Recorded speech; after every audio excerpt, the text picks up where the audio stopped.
Good morning DAV police public school police line Panipat की संस्कृत की कक्षा में आप सबका स्वागत है। प्यारे बच्चों, मैं आशा करती हूँ कि आपने पहले 3 पाठ याद कर लिए होंगे। आज हम पढ़ेंगे चतुर्थ पाठ। चतुर्थ पाठ क्षमस्व महर्षि। महर्षि क्षमा करें। इसमें महर्षि दयानंद के बारे में बताया गया है कि वे कितने सहनशील थे। भारते अनेके महापुरुषा अभवन्। महर्षि दयानंद तेषु प्रमुख आसीत्। भारत में अनेक महापुरुष पैदा हुए थे। महर्षि दयानंद तेषु उन सब में प्रमुख थे। तस्मिन् काले समाजे अनेका कुर्तयः प्रचलिता आसन्। उस समय समाज में अनेक बुराइयां फैली हुई थी। कुर्तयः बुराइयां यथा अंधविश्वास, स्त्री अशिक्षा, बाल विवाह, जाति प्रथा इत्यादि। एता सर्वाः निर्वायन् वेदधर्मं च प्रचारयन्। इन सब के निवारण के लिए, वेद धर्म के प्रचार के लिए महर्षि दयानंद भारते सर्वत्र अभ्रमत्। भारत में हर जगह घूमे। सर्वत्र यहाँ क्या है? अव्ययपद है। सत्य असत्य से ज्ञानार्थम सह एकम प्रसिद्धम ग्रंथम सत्यात् प्रकाशम अपि रचितवान।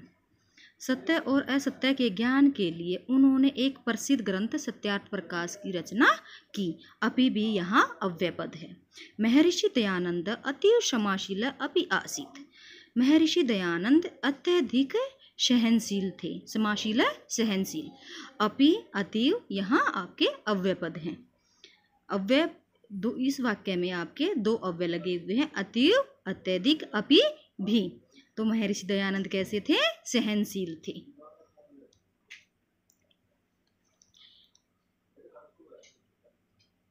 एकदा सः काशीनगरे गंगाया तटे एकस्मिन् कुटीरे शिष्यैः सह अतिष्ठत्। एकदा, एक बार, वह काशीनगरे गंगाया तटे, तटे किनारे, एक कुटिया में शिष्यों के साथ रहते थे।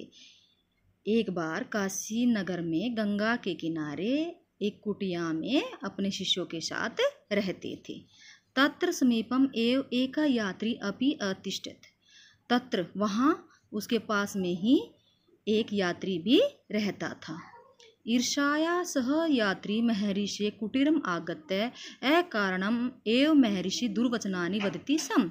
ईर्ष्या के कारण यात्री महर्षि की कुटिया में जाकर आकर अकारण ही महर्षि को बुरे वचन बोलने लग जाता था। दुर्वचनानि, बुरे वचन। जितेंद्रिय महर्षि सर्वं श्रुत्वा शांत चित्तेन एव तिष्ठति स्म। जितेंद्रिय, जिसने अपनी इंद्रियों को जीत लिया है। जितेंद्रियम कौन होता है? जितेंद्रिय होता है जिसने अपनी इंद्रियों को जीत लिया है। यह सब सुनकर, श्रुत्वा, सुनकर, श्रु धातु कत्वा प्रत्यय, शांत हृदय से बैठे रहते थे। स कदापि न प्रत्युत्तरत, वह कभी भी उत्तर नहीं देते थे। शिष्यः क्रुधः अभवन्, शिष्य को क्रोध आता था। महर्षि तान् चिंता मा कुरुत, महर्षि उनसे कहते थे चिंता मत करो। तुष्णीम भवत इति अकथयत, तुष्णीम, चुप हो जाओ, ऐसा उन्हें कहते थे। महर्षि कथयति सम, महर्षि उनसे कहते यत् सः स्वयं एव एकस्मिन् दिने सरलः भविष्यति, यह एक दिन अपने आप ही अच्छे स्वभाव वाला हो जाएगा। एकदा एक जन प्रचुरानि फलानि तत्र आनयत्। एकदा, एक बार, एक जन, मनुष्य, प्रचुरानि, अत्यधिक मात्रा में, फलानि, फल, तत्र, वहाँ, आनयत, लाता है। एक बार एक मनुष्य अत्यधिक मात्रा में वहाँ फल लेकर आता है। महर्षि दयानंद कानिचित् मधुराणि रसयुक्तानि फलानि वस्त्रे बद्ध्वा तस्मै यात्रिये दातुं स्वशिष्यं प्रेषितवान। महर्षि दयानंद कुछ फल, मधुर, मीठे, रसयुक्त फल एक वस्त्र में बांधकर अपने शिष्य को, उस यात्री को देने के लिए भेजते हैं। दातुम, दा धातु तुमुन प्रत्यय, देने के लिए। किसके पास भेजते हैं? उस यात्री के पास, जो यात्री उन्हें कड़वे वचन बोलता था। तो महर्षि दयानंद की किस स्वभाव का पता चलता है कि वह काफ़ी सहनशील थे, अत्यधिक सहनशील थे और सहनशीलता का हमारे जीवन में बहुत महत्व है।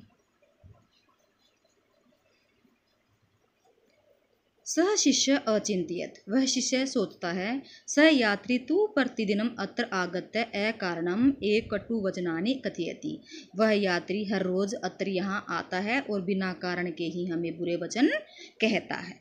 किमर्थम तदा तस्मै एतानि फलानि, तो उसे फल क्यों देकर आए।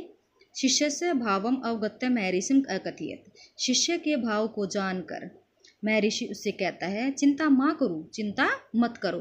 तस्मै यात्रिणे फलानि दत्वा आगच्छ, दत्वा दा धातु कत्वा प्रत्यय, उस यात्री को ये फल देकर आओ।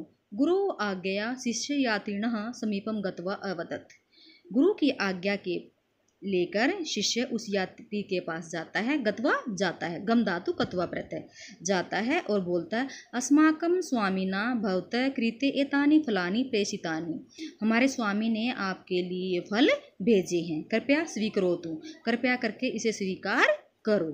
सह अशिष्णु यात्री पुनः दुर्वचनानि अकथयत, सह वह, कौन, वह यात्री, असहिष्णु असहनशील यात्री दोबारा बुरे वचन कहने लग जाता है। शिष्य महर्षिं उपगत्य सर्वं वृणीतवान्, शिष्य अपने गुरु के पास जाकर सारी वार्तालाप सुना देता है। महर्षि एकम संदेशम दत्वा पुनः शिष्यं तत्र प्रेषितवान्, महर्षि दयानंद एक संदेश देकर, दत्वा में कौन सा प्रत्यय आया था, कत्वा प्रत्यय, वेरी गुड, धातु कौन सी थी, दा धातु। महर्षि दयानंद एक संदेश देकर उसे दोबारा उस शिष्य के पास, इस यात्री के पास अपने शिष्य को भेजते हैं। शिष्य तत्र गत्वा अकथयत, शिष्य वहां जाकर कहता है, अस्माकं स्वामी कथयति यत् अमृत वर्षाय भवतः बहु शक्ति नष्टः, आपने हम पर अमृत वर्षा करके अपनी बहुत शक्ति नष्ट कर ली है। पुनः अमृत वर्षाई शक्तिं प्राप्तुम एतानि मधुराणि रसयुक्तानि फलानि स्वीकरोतु, दोबारा अमृत वर्षा करने के लिए आप इन मधुर मीठे रसयुक्त फलों को स्वीकार करो।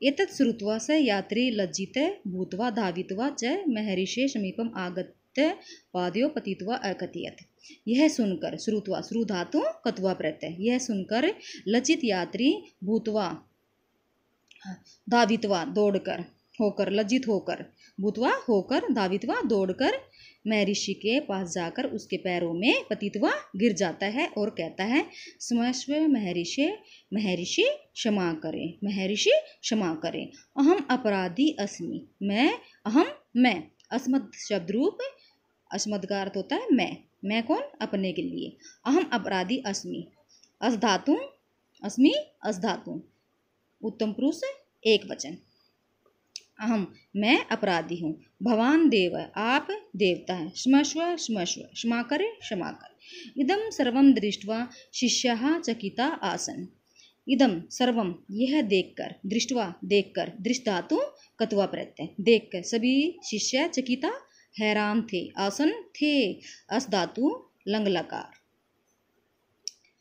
तो प्यारे बच्चों, इससे हमें क्या पता चलता है कि हमें हमेशा सहनशील रहना चाहिए, कभी भी क्रोध गुस्सा नहीं करना चाहिए। महर्षि दयानंद एक जितेंद्रिय व्यक्ति थे जिसने अपनी सभी इंद्रियों पर काबू कर रखा था। तो हमें इससे शिक्षा मिलती है कि हमें अपने जीवन में कभी भी क्रोध नहीं करना चाहिए, हमेशा सहनशील होकर हर स्थिति का सामना करना चाहिए और सबके साथ हमें प्यार की भावना से कार्य करना चाहिए। धन्यवाद।